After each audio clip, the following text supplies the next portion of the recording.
Constitution Zindabad. Constitution Zindabad. Constitution Zindabad. Constitution Zindabad. Down, down, Assam Police. Down, down, Assam Police. Down, down, Assam Police. Down, down, Assam Police. Down, down, Assam Police. Down, down, Assam Police. Inqilab Zindabad. Zindabad, Zindabad. Inqilab Zindabad. Zindabad, Zindabad. BUJ Zindabad. Journalism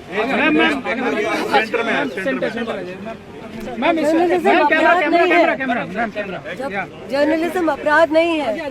जर्नलिस्टों का काम है सवाल पूछना सरकारों से और आम आदमी को इन्फॉर्मेशन देना, आम औरत को भी बताना कि सच्चाई क्या है, इस देश में क्या क्या हो रहा है। तो अगर हम उस पर लिखें, हम कुछ सवाल करें, तो क्या इसका मतलब है कि हम देशद्रोही हो गए? हम पत्रकार हैं, देशद्रोही नहीं हैं। तो इस तरह के मुकदमे लगाना सिर्फ तंग करने का इरादा है और कुछ नहीं उसमें, क्योंकि हमें मालूम है पहले भी सेडिशन के कई केस कई पत्रकारों पर हो चुके हैं, सालों पहले, कुछ सालों से। और सुप्रीम कोर्ट ने पहले कहा था कि नहीं, ये सेडिशन का जो कानून है इसको इस्तेमाल नहीं किया जाए, पर अब नया कानून बना दिया सरकार ने, ये BNS का, उसमें भी उसी तरह की वो है सेडिशन। तो अब तो हमारी मांग है कोर्ट से, ये सेडिशन का क्लॉज जो है इसको रद्द करो, इसको ख़त्म करो।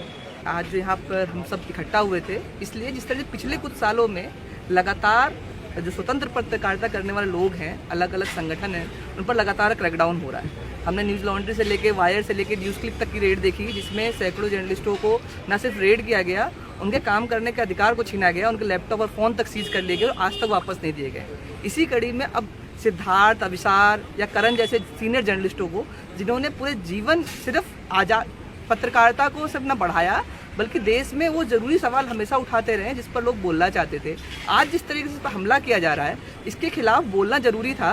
क्योंकि हम सब जानते हैं पत्रकारों को इकट्ठा करना कितना मुश्किल है और आज के समय में और ज़्यादा मुश्किल हो गया क्योंकि इतनी सारी एक्टिविटी हो रही है और जिस तरह से पुलिस का थ्रेट है।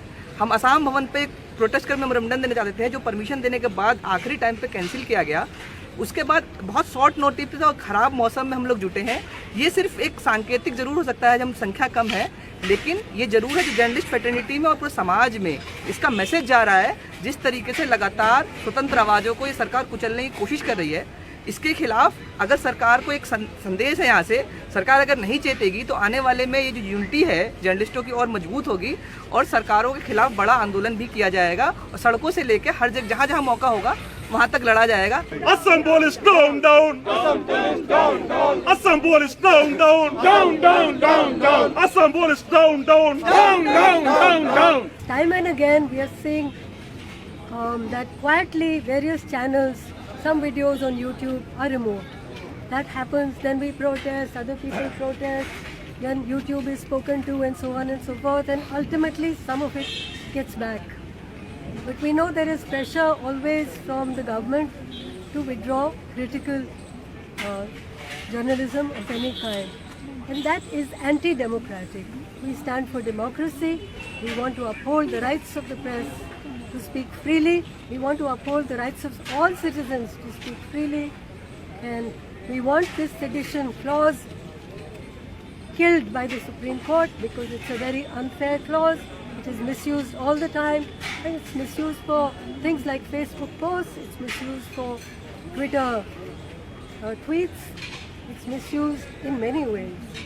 That is one of our major demands today. This action against the journalists in Assam is a test dose. We have to see this as a test dose because this action reminds us the 2021 incident against Siddiq Kapan, the former KWJ Delhi secretary. He was arrested by UP police on the way to Hathras. He was on his duty and he was in jail and released only in 2023. He is under bail now. So the significance of the protest is that this action by the Assam police is a test dose. So we have to be vigilant, and that's the significance of this protest. Friends, we are small in number here, but the significance of today's gathering is immense. So let us not be put off by the smallness of our group. We are standing for a very important cause on which hinges democracy in India. চৰকাৰ যদি state চৰকাৰ মানে গভৰ্ণমেণ্টেই হওক বা central গভৰ্ণমেণ্টেই হওক চৰকাৰ বনে কেনেকৈ চৰকাৰ বনে মানুহৰ ভোটত তাৰ মানে ডেমক্ৰেটিকেলি ইলেক্ট কৰা মানুহৰ কথা কোৱা এখন চৰকাৰ এতিয়া প্ৰশ্নটো আহিলে মানুহে জাৰ্ণালিজম বিচাৰে নে নিবিচাৰে মানুহে সাংবাদিকতা বিচাৰে নে নিবিচাৰে যদি মানুহে সাংবাদিকতা বিচাৰে তেতিয়াহ'লে আমি মানুহৰ পক্ষেহে মাত মাতো আমিতো ফ'ৰ্থ ষ্টেট চৰকাৰ আমি ডেমক্ৰেচিৰ এটা 4 নম্বৰ স্তম্ভ তাৰ মানে আমি মানুহৰ কথা চৰকাৰখন যিখন চৰকাৰে থাকক যি পাৰ্টিয়ে থাকক আমি তেওঁলোকক প্ৰশ্ন কৰোঁ আৰু প্ৰশ্ন কৰিবলৈ আমি নিৰ্ভীকভাৱে প্ৰশ্ন কৰোঁ আৰু নিৰ্ভীকভাৱে প্ৰশ্ন কৰাৰ যিমানটো সাহস আমি মানুহৰ পালোঁ আজি মোৰ প্ৰশ্নটো মানুহলৈ আছে অসমৰ মানুহলৈ আছে যে আপোনালোকে সাংবাদিকতা বিচাৰিছে নে নাই বিচৰা যদি বিচাৰিছে তেতিয়াহ'লে ৱায়াৰ হওক বা অবিচাৰ শৰ্মা হওক তেওঁলোকে প্ৰশ্ন কৰি আছে তেওঁলোকৰ জেগাটো কিন্তু ডেমক্ৰেচিত